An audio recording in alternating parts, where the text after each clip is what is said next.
मुंबई को मुल्क की इक़्तिसादी राजधानी कहा जाता है। इसका शुमार मुल्क और दुनिया के अहम शहरों में होता है। इस शहर का अलग वक़ार है। मुंबई के हवाले से महाराष्ट्र के गवर्नर भगत सिंह कोश्यारी के मुतनाज़ बयान पर शिवसेना समेत मुख्तलिफ गोशों से शदीद रद्दअमल का इजहार किया जा रहा है। दरअसल एक प्रोग्राम से खिताब करते हुए महाराष्ट्र के गवर्नर भगत सिंह कोश्यारी कुछ ऐसी बात कह गए जो आईनी ओहदे और वक़ार की शान शान नहीं कही जा सकती। कभी कभी मैं यहाँ लोगों से कहता हूँ महाराष्ट्र में कि भाई महाराष्ट्र में विशेष करके मुंबई ठाणे यहाँ से गुजरातियों को निकाल दो और राजस्थानियों को निकाल दो तो तुम्हारे यहाँ कोई पैसे बचेगा ही नहीं। ये राजधानी जो है जो कहलाती है आर्थिक राजधानी कहलाएगी नहीं। महाराष्ट्र के राज्यपाल जिस प्रकार का वक्तव्य किया वो महाराष्ट्र का अपमान करने वाला वक्तव्य है, निंदनीय वक्तव्य है। महाराष्ट्र की जनता, खास करके मुंबई ठाणे की जनता एक कष्ट करने वाली जनता है।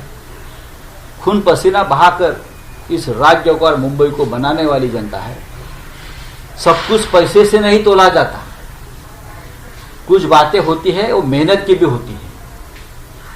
और ये मुंबई जो बनी है तो हमारे 105 लोगों ने जो बलिदान दिया है महाराष्ट्र के, और हजारों लोग जो शहीद हो गए, जेल में गए, 5 साल तक आंदोलन चलता रहा उस वक्त 1956 में। उसके बाद ये मुंबई बनी है। राज्यपाल महोदय को इतिहास के बारे में शायद जानकारी नहीं है।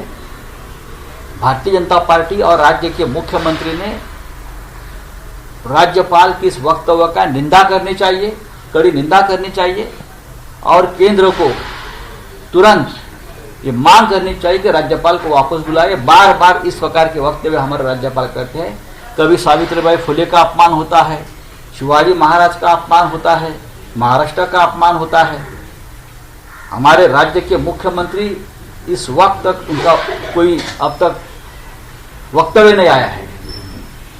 पूरे महाराष्ट्र में गुस्सा है एक प्रकार, लेकिन अब तक वक्तव्य आया नहीं है।